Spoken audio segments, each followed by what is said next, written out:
Aquí tenéis el índice. Y en el índice, bueno, vamos a ver un poquito lo que vamos a ir tratando durante esta clase de hoy.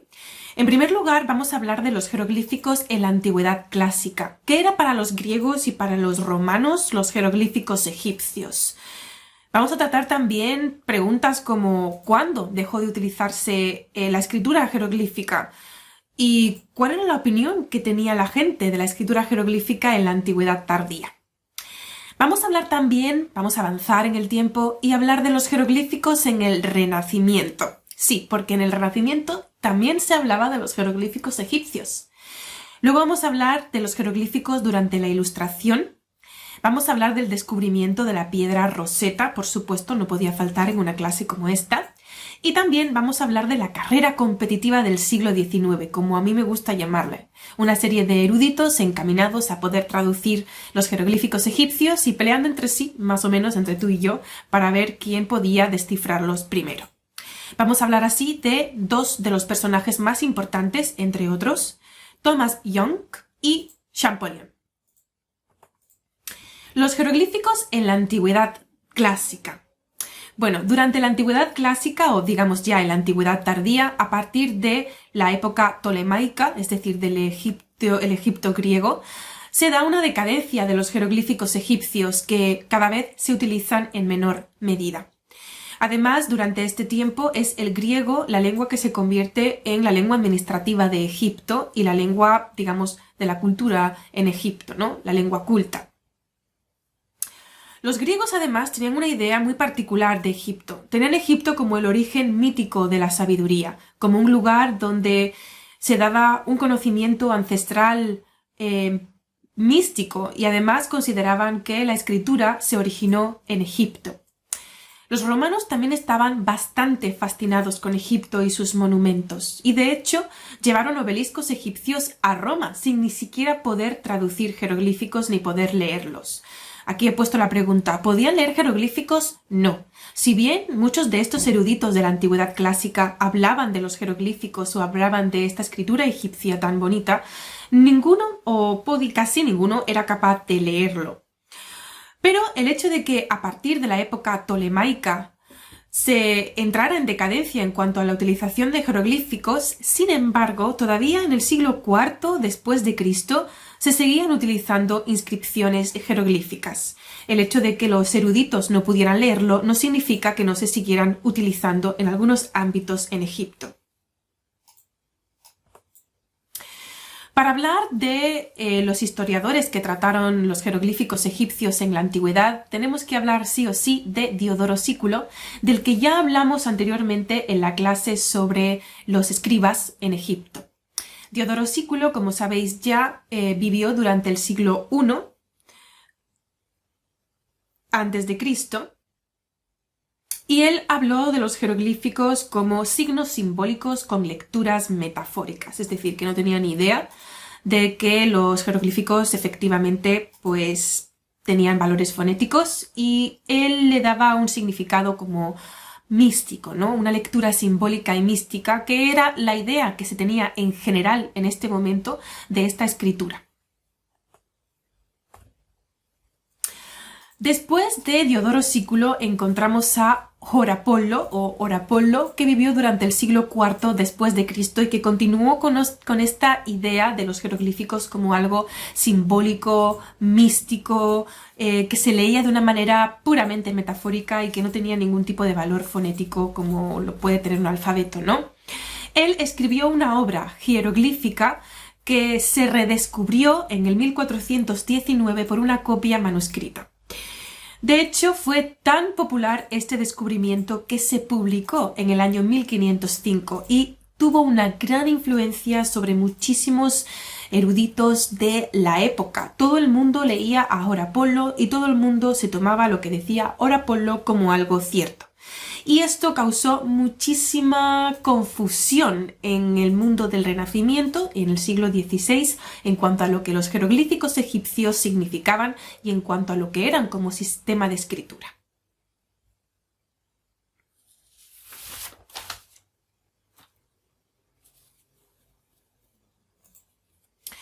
Horapollo consideraba, y de hecho acertó, en algunos de los signos egipcios, pero casi que la manera en la que llegó a esas conclusiones era errónea, pero al final la conclusión valió en algunos signos solamente, como en el signo de madre, Mut, como sabéis, que si bien le da una explicación errónea, sí es cierto que en este caso acertó y es cierto que el buitre es madre, pero en algunos pocos signos y nada más.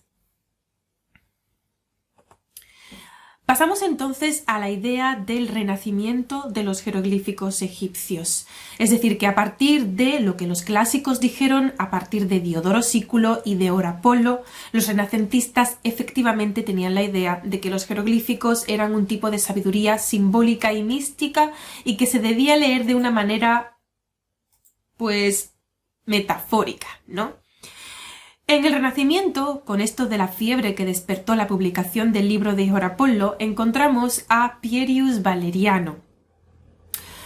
Aquí os he dejado una imagen de la obra que publicó sobre los jeroglíficos egipcios interpretados a su manera, lo que podríamos decir los jeroglíficos renacentistas, en el año 1556. Y bueno, Pierius Valeriano sí que fue el primero durante el Renacimiento que habló de los jeroglíficos después de la publicación de la obra de Horapollo, este señor del siglo IV después de Cristo, pero el más famoso es este señor, Athanasius Kircher, que vivió en el siglo XVII y que, bueno, también tuvo sus propias publicaciones. Era un erudito que conocía el copto y que además hizo la primera publicación de gramática y vocabulario copto, lo que fue después, en época posterior, muy importante para la traducción de la Piedra Roseta, como os voy a comentar dentro de un ratito. Pero la cosa es que Athanasius Kircher le seguía dando a los jeroglíficos egipcios una interpretación simbólica y metafísica.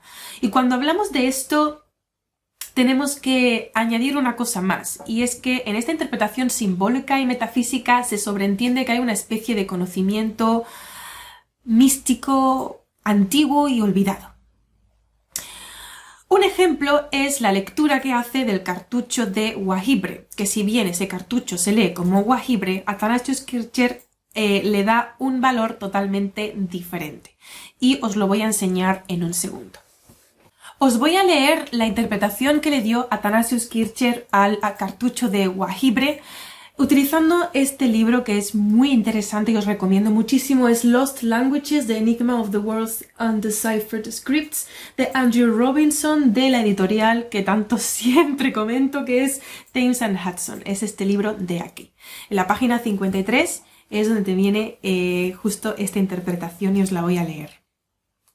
Dice: este cartucho, el de Wahibre, vendría a ser la protección de Osiris en contra de la violencia de Tifo, que vendría a ser la versión griega de Set, que debe de ser eliminada de acuerdo a los ritos apropiados y las ceremonias, por sacrificios y por la tutela de Geni o del triple mundo, para asegurar la alegría y la prosperidad dada por el Nilo en contra de la violencia de Tifo. Wahibre. Para que veáis cómo vendría a ser esa interpretación simbólica. Es un poco loca, ¿no? Bueno, pero el hecho es que, bueno, Athanasius Kircher hizo su esfuerzo para poder comprender los jeroglíficos, y lo más importante, creo yo, es que publicó por primera vez, como he dicho antes, esta primera gramática y vocabulario de copto, que luego sería tan importante para traducir correctamente los jeroglíficos y conocer en más profundidad la lengua egipcia. Podemos decir así que durante la Ilustración, en el siglo XVIII, los eruditos ya conocían el copto y ya podían leerlo. De modo que sí, que era algo muy importante y era clave que durante este momento se siguiera conociendo el copto, que se habló en Egipto hasta el siglo XIV y que después se convirtió simplemente en una lengua litúrgica propia de la iglesia copta egipcia. Y de hecho, durante el siglo XVIII y la Ilustración es cuando ya surgen las primeras dudas sobre esa interpretación simbólica, y algunos autores propusieron que los jeroglíficos podían tener algo de valor fonético. comenzaros, digamos, los primeros análisis de estos jeroglíficos. Un ejemplo lo tenemos en Warburton, que tenéis aquí una imagen pequeñita debajo a la izquierda, que en 1740, pues él publicó una obra en la que él proponía que el origen de todas las escrituras venía de formas pictóricas, algo que antes no se había dicho. Pero lo importante aquí es que un admirador de la obra de Warburton propuso que los cartuchos egipcios podrían referirse a los nombres de los reyes y de los dioses. Esta es la primera vez en la que alguien propone que los cartuchos contienen esto, el nombre de reyes y de dioses. El caso es que, bueno, la conclusión era correcta, pero el modo de llegar a esa conclusión y el por qué él proponía esto era totalmente erróneo. Pero bueno, ya fue un paso a dar que fue clave para los autores posteriores. Aquí el paso más grande lo dio Georg Zoeka, espero pronunciarlo bien, es un autor danés, que se preguntó si los jeroglíficos podían tener valor fonético.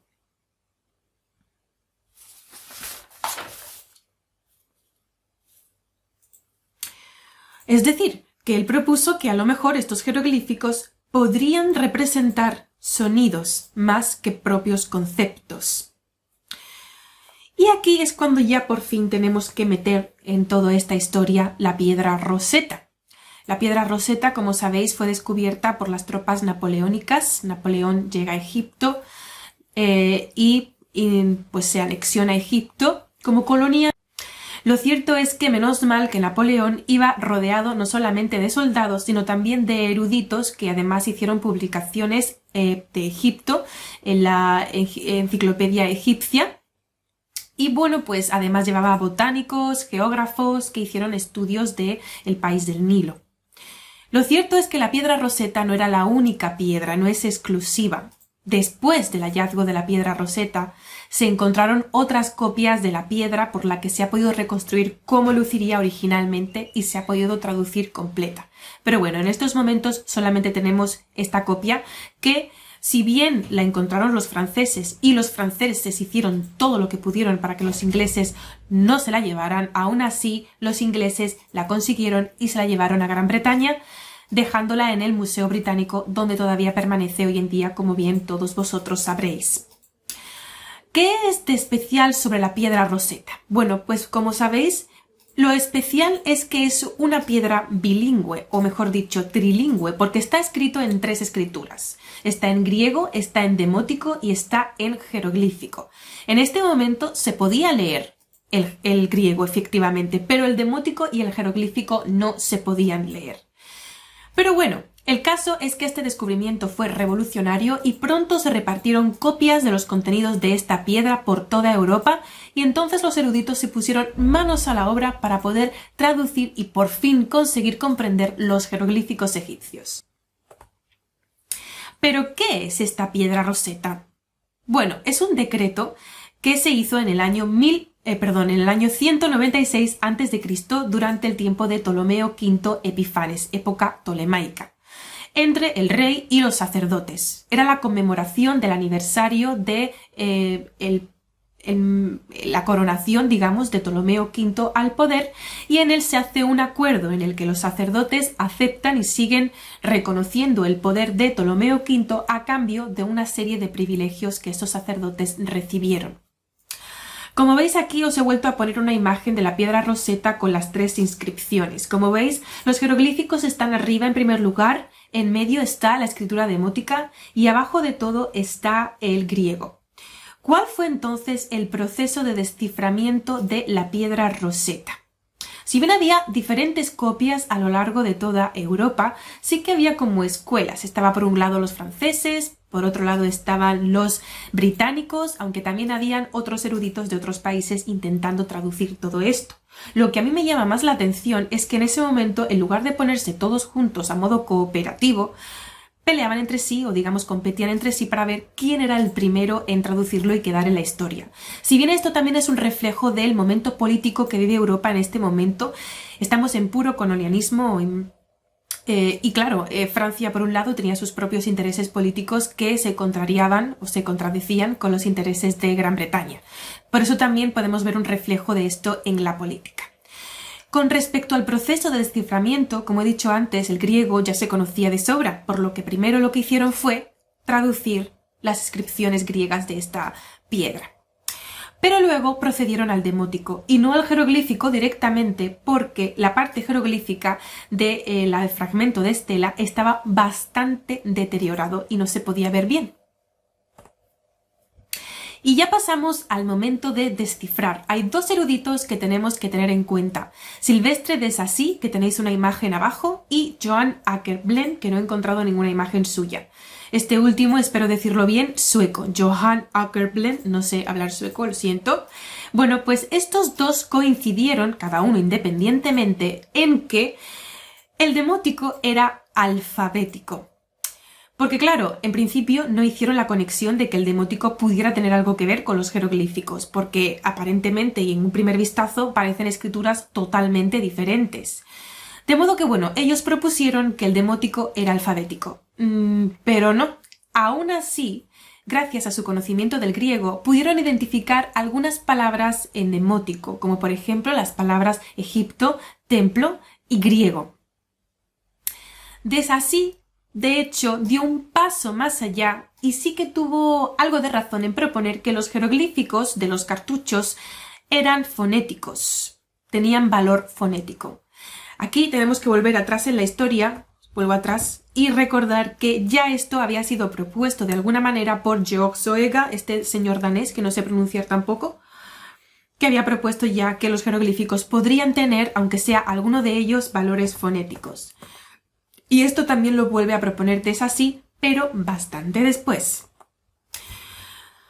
No se puede hablar del desciframiento por parte de Champollion sin hablar primero del erudito Thomas Young. Thomas Young, no sé si lo conocéis, pues era un señor pues polifacético, físico, científico, lingüista, literato, humanista. Este señor lo hacía todo. Destacó en otras ciencias también, y la verdad es que en la historia Thomas Young destacó porque siempre dio el primer paso que luego completaría alguien más. Esto también se aplica en algunas de las ciencias que él estuvo tratando, incluso en las ciencias físicas, pero también se aplica a su trabajo como lingüística, efectivamente, con el estudio de los jeroglíficos, ¿no? Este hombre empezó a estudiar la piedra Rosetta ya en 1814.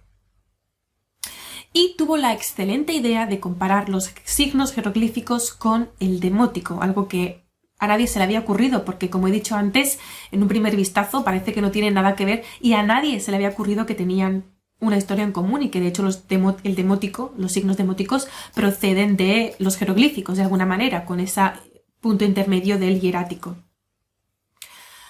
Y bueno, comparando los signos jeroglíficos con los signos demóticos, consiguió identificar los cartuchos. Pero no solamente esto, Thomas Young también pudo identificar fonemas asignados a signos, como por ejemplo pudo ser la P, que es el taburete, pudo identificar la P, pudo identificar la T, que es la hogaza de pan, pudo identificar la O, que no es esencialmente O, sino WO, pero bueno, también pudo identificar la L, que en este momento tolemaico el león sí que es la L, anteriormente como sabéis no, también pudo identificar la M, pudo identificar la I y pudo identificar la S, es decir que hizo bastante, de hecho pudo identificar los nombres griegos de los cartuchos como Ptolomeo y Cleopatra, os recuerdo que Ptolomeo y Cleopatra son nombres griegos y esto él lo pudo identificar, es decir que hizo un gran avance sin el cual Champollion no podría haber conseguido la clave definitiva para poder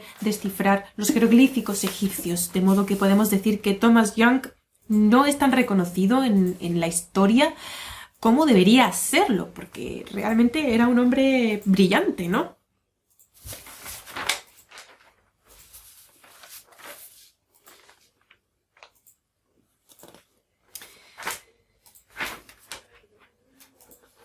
Pasamos entonces ya a Champollion.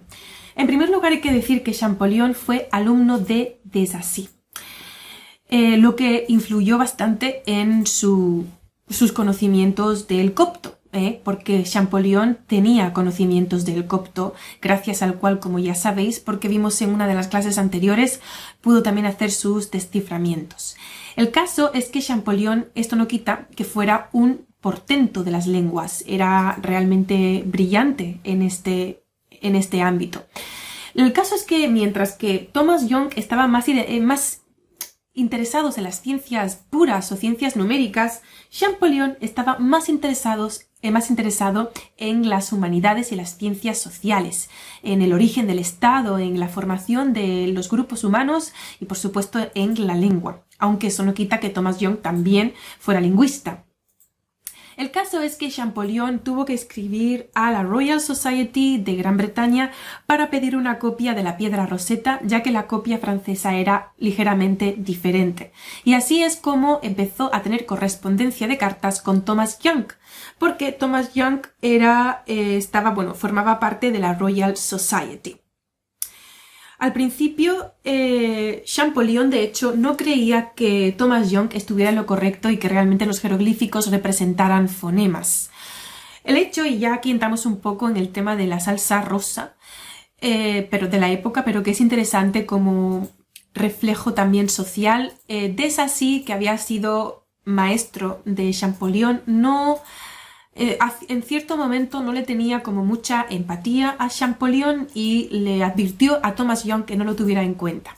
Pero aún así Thomas Young tuvo una buena relación con Champollion. Y como decía, si bien al principio Champollion no creía realmente que los jeroglíficos egipcios tuvieran ningún valor fonético, el hecho que luego empezó a estudiar monumentos egipcios, como he puesto aquí, un obelisco de Philae, pudo identificar los cartuchos de Cleopatra y Ptolomeo y verlos también escritos en la piedra Rosetta y compararlo. Así empezó a comparar unas inscripciones con otras, es decir, que no solamente se basó en los contenidos de dentro de la piedra Rosetta, sino también de otros monumentos egipcios. Claro, así empezó a asimilar unos signos con otros y utilizando el copto también pudo darle a diferentes signos valores fonéticos.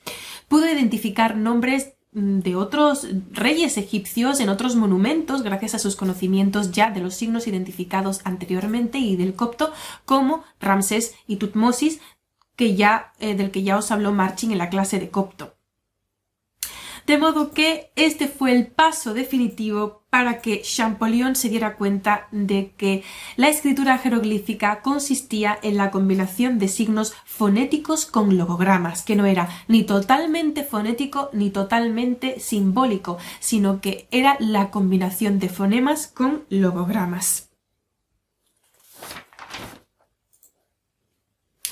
Así vemos la importancia que tuvo el copto en la traducción de los jeroglíficos egipcios. Pero también me parece como que muy importante tener en cuenta a todos esos autores que intentaron trabajar en los jeroglíficos egipcios antes que Champollion y sin los cuales Champollion jamás podría haber realizado su excelente trabajo. Al fin y al cabo, a través de la competitividad, pero de todas formas, fue un trabajo en equipo. Quizás no intencionalmente, pero siempre se trata de un trabajo en equipo. Lo que hicieron los autores anteriores fue continuado por autores posteriores, como hemos visto aquí, de Sacy, Thomas Young o Champollion.